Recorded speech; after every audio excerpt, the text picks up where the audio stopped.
We've got 3 skills left before we max: fishing, cooking, and agility. Fishing is easy. I planted myself here at the swarm fishing location in the deep sea fishing hub. The bait and switch relic is cooking all my catches, and my Grace of the Elves is porting them all to the bank. This is merely a test of patience. Trouble is, the bait and switch relic only gives half the cooking experience one would normally get from cooking the fish, and most of these fish already give much less cooking experience than fishing experience when caught anyway. Pair that with the fact that I can't fill cooking urns this way, losing out on an extra 25% XP, but can obviously still fill fishing urns, and we're looking at a fishing level that will quickly outpace my cooking level. So we need a plan. How will we get that last million or so experience in cooking once I'm done fishing? I do have a bunch of swordfish and tuna in my bank. I collected that from my kingdom and was using it as dragon food while I was working on getting a royal dragon. But that's not interesting. Cooking swordfish would take forever and is boring. Here's what I was thinking. I enjoy big game hunter. The fact that I've gotten 10 dragonmatics in total on this Iron Man alone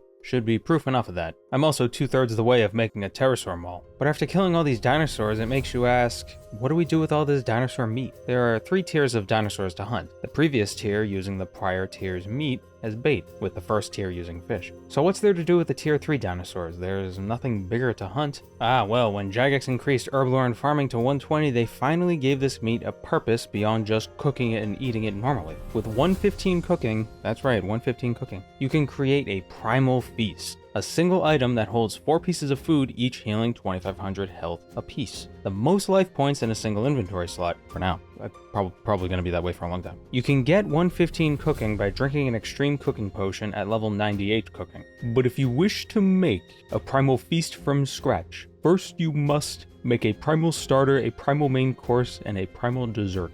Also, you have to invent the universe. Each of these primal dishes uses not only tier 3 dinosaur meat, but also a new produce brought into the game with the 120 update. See, rather than making a bunch of new allotment seeds, Jagex made a potion called a harvest potion that changes what you harvest from an allotment. For example, if you drink the potion and harvest a patch of potatoes, you'll get sweet potatoes. Watermelon, golden watermelon. Strawberries, white strawberries. The yield and experience from the allotment will be the same, it's just different produce. Needless to say, you can get hundreds of these fruits and veggies with very little effort. The starter and main course use dinosaur meat, and I have enough meat to make about 90 feasts. But the desserts are different. To make them, you need golden watermelons, white strawberries, a dragon fruit, and a mango. No dinosaur meat at all. Every primal dessert gives you 800 XP, so a single dragon fruit run is worth at least 9600 cooking XP since you get 3 dragon fruit from each of the 4 cactus plants. You can get more mangoes from the mango bushes than you can dragon fruit, and the other produce is trivial to get, so the dragon fruit are your limiting reagent here. What I'm saying is if you do fruit runs every now and then, you'll load up on a ton of cooking experience without really having to think about it. And that's what I did. I did fruit runs every so often and gathered quite a few dragon fruit. The great thing about this method is you should be able to do it at level 82 cooking with an extreme cooking potion.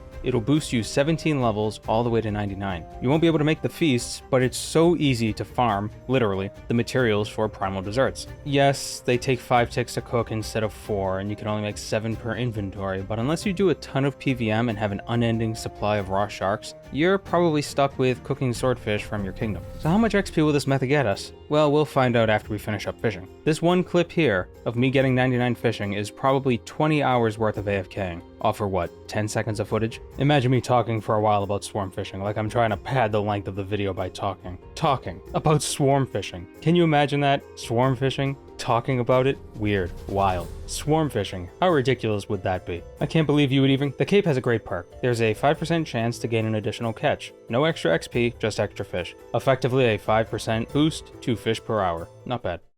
It's a pretty neat button. Alright, back to cooking. 99 fishing didn't even get me to 98 cooking, but I'm nearly there. I'll just cook up the sharks my granite lobster foraged and some of the manta rays I had lying around, probably from Big Game Hunter. One of the drawbacks of these primal dishes is that they don't fill cooking urns. I'm not sure why, maybe it'd be too OP, I don't know. And it doesn't seem the modified sous chef toque can duplicate any of the dishes. You do get the 6% boost from the outfit though, and I'm also getting 4% from the Wise 4 perk in my offhand. That's why I'm getting 880 XP per dessert instead of 800. The primal starter only requires a single piece of dinosaur meat, raw oculi apatera assortment. I had 91 pieces of raw meat, so I was able to make 91 primal starters. The main course uses Pavosaurus and Malatops meat, but I had more of those, so I was able to make something like 130 primal main courses. With extreme cooking potions, I can boost to 115 and combine the primal dishes into primal feasts, giving 1000 XP each. Because I only had 91 primal starters, I could only make 91 primal feasts. Kind of a shame, but it's easy XP. All in all, I got about 500,000 XP from this. Not too bad considering I couldn't do anything else with the meat, and I didn't really have to go that much out of my way to farm the rest of the materials. To be honest, I wish I'd thought about this sooner and spent the last few weeks collecting mangoes and dragon fruit, but, you know, hindsight is 20/20. It's kind of a bad expression to use nowadays, but, well, maybe you can give it a whirl and see how it works out. I've got another 750,000 cooking XP to get, so what's next? Well, you can get a little bit of XP by adding rocks to the statue of Damarok. It's a simple 10k, it's not much. But I like to finish the whole statue all at once because I hate seeing check marks in my rock bag. I like to finish the Prif one at the same time as well. Went to get the summoning rock, and I got the pet, sorry. Here's where the next chunk of XP is gonna come from. I have a few hundred wobbegongs that I fished up on Uncharted Islands. They're a bit different from ordinary fish. You cook them and produce oil. 2 wobbegongs become 1 oil, and I'm getting about 200 XP for each one.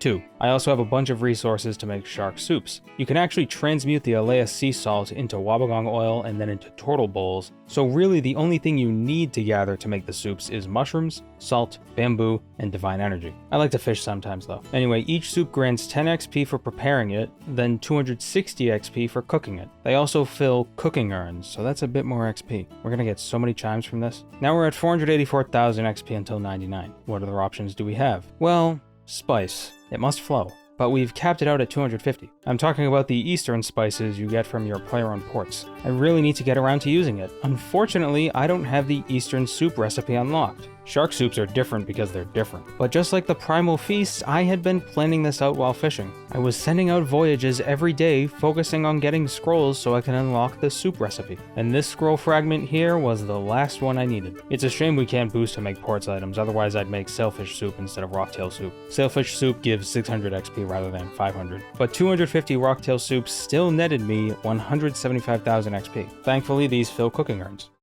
I'm now running out of circuitous methods to train cooking, so I'm just gonna have to cook these turtles and manta rays I have. I was avoiding this because they have a somewhat high burn rate for some reason, even with extreme cooking potions. But now that we have 99 cooking, we can get the cape and never worry about burning food again. That's the cape's perk. While wearing it, you will never burn any food. Quite a good perk, and it means we'll never have to change our smelting gauntlets back into cooking gauntlets, saving a bank slot, or replacing the bank slot the gauntlets took up with the cooking cape. But I could put the cooking cape in my house, in my cape rack.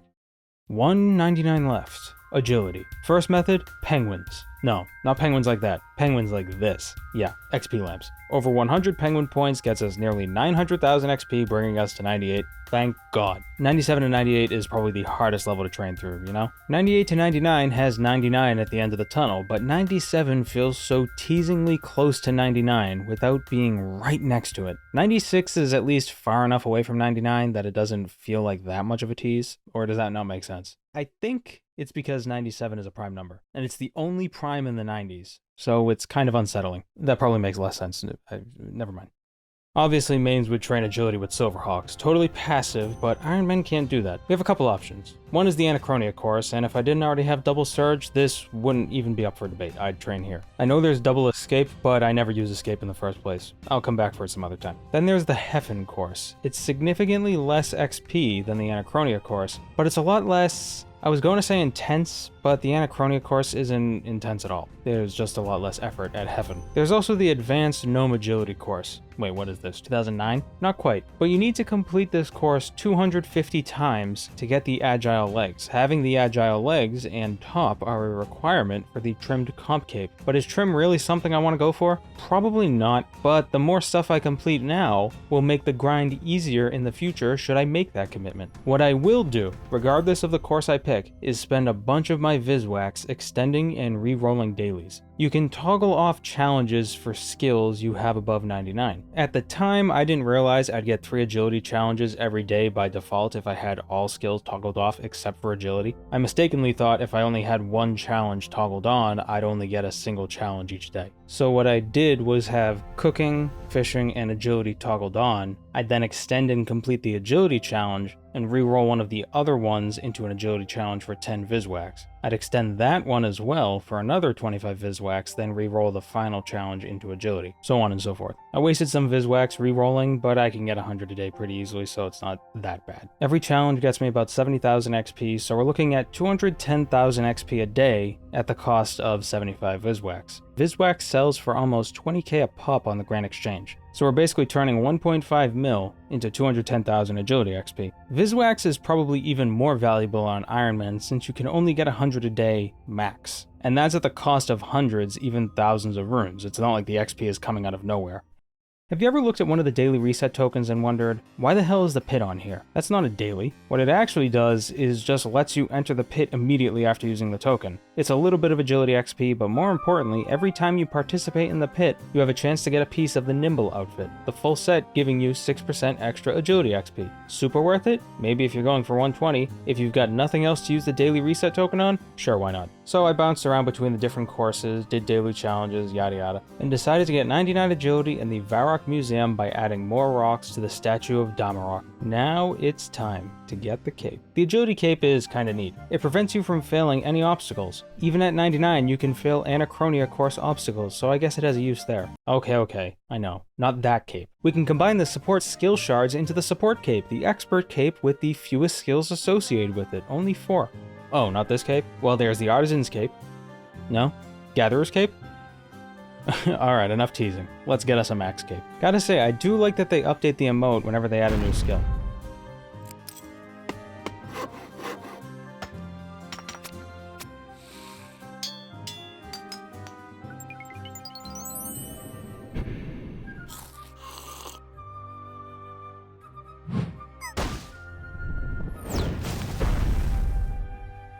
Now here's the hard part. I need to figure out what color I want this thing to be. And I need to figure out if I want to store it as a cosmetic override. What do you think? Flex the cape 24/7 or keep Ferrous Noise looking the way he's always looked? Here's a color scheme I think looks okay, but it's not quite right. There's a Max Cape Customizer widget on the wiki that pretty much converts hex color codes or RGB values into RuneScape's HSL values, but I can't seem to get the reds to match. If you guys have any recommendations, let me know. Ah, the Max Guild. We're finally here. It's been over a year since I made Ferrous Noise, and boy was it a fun year. This past year has probably been the most fun I've had playing RuneScape in a long time. There's something about making videos that really breathes life into the game. It lets you see it from a different perspective. Maybe you expected there to be some sort of maxing party, a celebration of some sort, or maybe I'd edit together a montage of my progress. Something to kinda put a cap on Ferrous Noise's journey. But this isn't the end. He's not done. There's still so much more for him to see and do. Maxing? Well, that's just the beginning. Thanks for watching.